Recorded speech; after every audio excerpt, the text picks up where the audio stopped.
Well, joining us now, Michal Maayan, the Deputy Permanent Representative of Israel to the United Nations in Geneva. Thank you, ma'am, very much for being with us. Thank you, Vishnu, for having me. You would have seen those images, and as we'll talk about the larger situation, but it appears that the family of that Al Jazeera journalist was actually in a camp in the center of the Gaza Strip. Why was that camp attacked? Well, first, I want to be very clear in the fact that Israel laments every loss of life, every loss of civilian life, whether it's a Palestinian life or an Israeli life. I'd also like to mention the fact that we are in a horrible war that was imposed on us by the terrorist organization Hamas. And unfortunately, during times of war, innocent lives are lost. Like I mentioned, we lament that.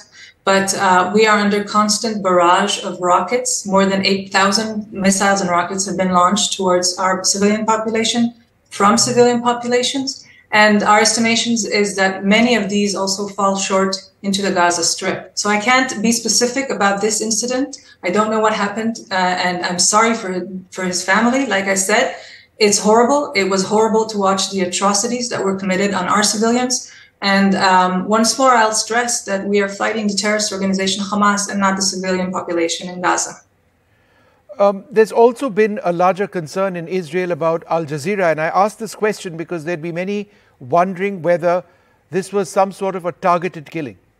How would you respond to that? Not. Absolutely not. We don't target civilians. We do not target journalists. The IDF is doing everything within its power in order to mitigate harm to civilians. And you have seen this throughout this war. We're at war, but I would completely negate that. We do not want to harm any civilians, any journalist, anyone who is not a terrorist is not our target.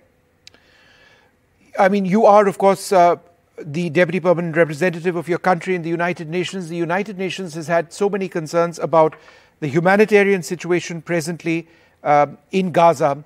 Apparently, fuel may run out in hospitals.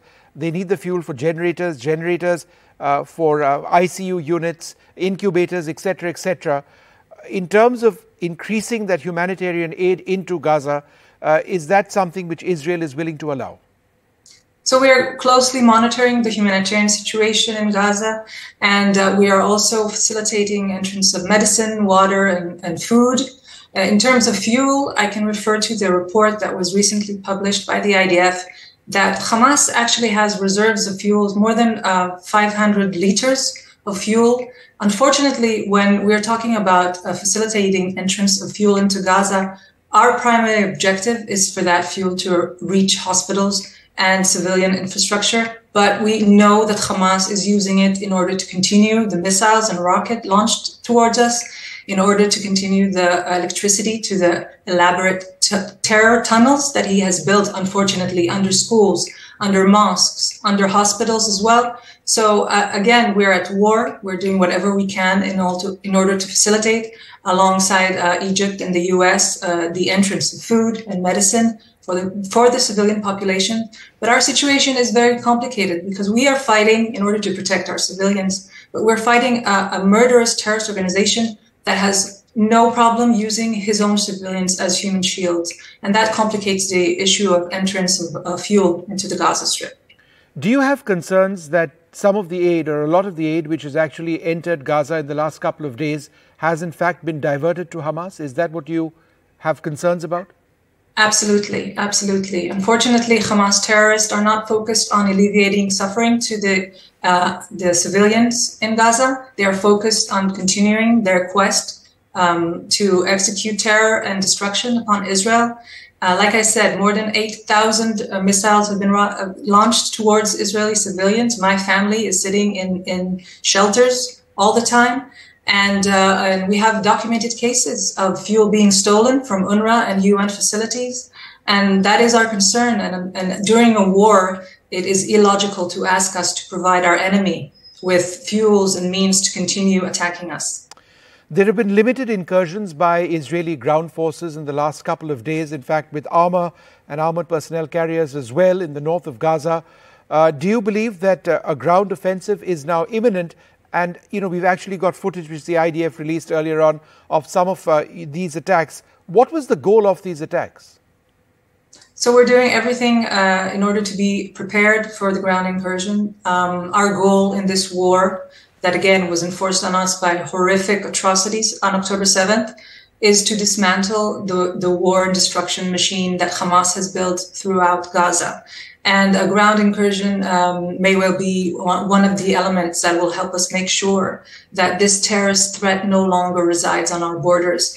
And that is what the IDF is doing. Of course, I can't share tactical information with you, but we will do whatever it takes in order to make sure that the Hamas terrorists cannot attack us like they did on October 7th. There's also the larger concern of terrorist groups and leaders meeting in other areas. For example, in Lebanon, there's been a meeting of the Hezbollah, Hamas, and the Islamic Jihad's leaders as well.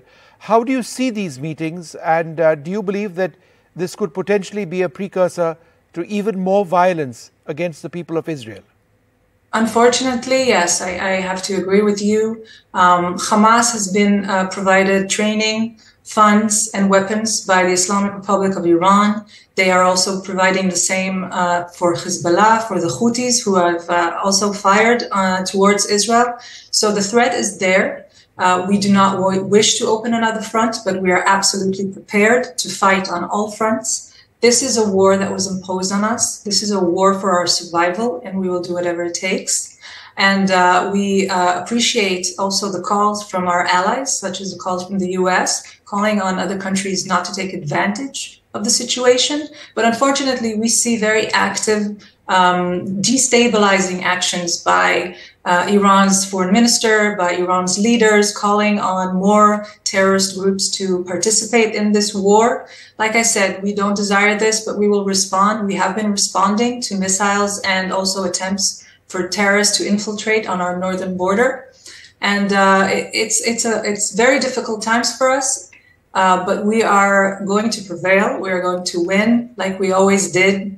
There has always been an attempt to take us out, but that won't work. A final question, ma'am. The hostage situation. Qatar has been attempting to get people out. You've not had a very good relationship in the past with Qatar. What is that equation presently, and is it working to get more of the hostages out? So our second goal from this war is to get all of the hostages. We're talking about more than 200 people. We know for a fact that half of them are alive. We are not sure about what happened to the rest because the terrorists of Hamas took babies, children, women, elderly, in order to use them as human shields as well.